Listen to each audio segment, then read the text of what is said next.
নমস্কাৰ আস্থা ক্ৰিয়েশ্যনৰ নতুন এটা ভিডিঅ'ৰ মাজলৈ আপোনালোক সকলোকে পোনপ্ৰথমে স্বাগতম জনাইছোঁ। বাস্তুশাস্ত্ৰ অনুসৰি আপুনি আবেলি সময়ত ঘৰৰ ভিতৰত কৰিব নালাগে এইকেইটা বিশেষ কাম। বাস্তুশাস্ত্ৰ অনুসৰি যদিহে আপুনি এই ভুল কৰে তেনেহ'লে ধনৰ দেৱী মা লক্ষ্মী ৰুষ্ট হয়। ধনৰ দেৱী মা লক্ষ্মী ৰুষ্ট হ'লেই ঘৰৰ সুখ সমৃদ্ধি নাইকিয়া হোৱাৰ লগতে ঘৰখনৰ কেতিয়াও উন্নতি নহয়। মা লক্ষ্মী ৰুষ্ট হ'লে ঘৰৰ পৰিয়ালৰ ওপৰত আৰ্থিক সংকটো আহি পৰে। সেইবাবে আপুনি সদায়ে ধ্যান ৰাখিব লাগে যে আবেলি সময়ত যাতে আপুনি কেতিয়াও ঘৰ দুৱাৰ চাফ চিকুণৰ বাবে ঝাৰু ব্যৱহাৰ নকৰে। বহু ঘৰত আবেলি সময়ত ঝাৰু দিয়া হয়, কিন্তু এই কাৰ্য কেৱল পুৱাৰ সময়তহে কৰিব লাগে। মনা হয় যে সূৰ্যাস্তৰ পাছত যদিহে ঘৰত আপুনি ঝাৰু দিয়ে তেনেহ'লে মা লক্ষ্মী ক্ৰোধিত হ'ব পাৰে।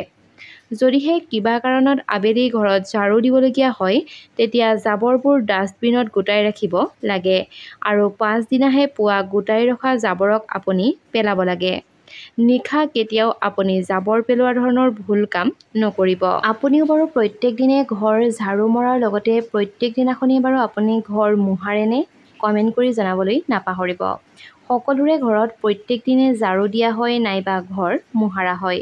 প্ৰত্যেক দিনে ঘৰ মোহাৰিলে ঘৰত ঋণাত্মক উৰ্জা বৃদ্ধি হয়, তাৰ প্ৰভাৱ ঘৰৰ সদস্যসকলৰ স্বাস্থ্যৰ ওপৰতো পৰিব পাৰে।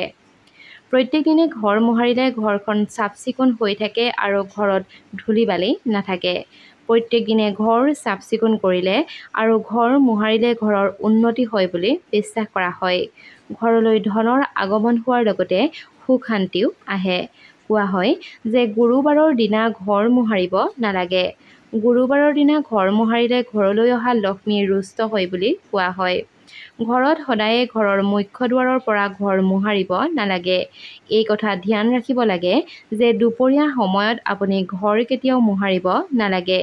কেৱল পানীৰে ঘৰ মোহাৰা ঠাইত পানীত অকণমান নিমখ দি ল'ব লাগে আৰু ইয়াৰ দ্বাৰা ঘৰ চফা হোৱাৰ লগতে ঘৰৰ উন্নতি হয় বুলিও কোৱা হয়। আপোনাৰ ঘৰখনতো যদিহে আপুনি নিগেটিভ এনাৰ্জিৰ অনুভৱ কৰিছে তেনেহ'লে ঘৰ মোহৰা পানীত নিমখ দি ল'ব। এনে কৰিলে ঘৰৰ পৰা নিগেটিভ এনাৰ্জি খুব সোনকালেই দূৰ হয় বুলি বাস্তুশাস্ত্ৰত কোৱা হৈছে। বন্ধু বান্ধৱীসকল, ইমানখিনিয়ে আছিল ঘৰ মোহাৰা তথা ঘৰ ঝাৰু দিয়াৰ ওপৰত কেইটামান গুৰুত্বপূৰ্ণ কথা। আশা কৰিছোঁ আজিৰ এই ভিডিঅ'টিৰ জৰিয়তে আপোনাৰ যথেষ্টখিনি উপকাৰ হ'ব। যদিহে ভিডিঅ'টি চাই ভাল পালে তেনেহ'লে ভিডিঅ'টো নিশ্চয়কৈ শ্বেয়াৰ কৰি দিবলৈ নাপাহৰিব। ধন্যবাদ।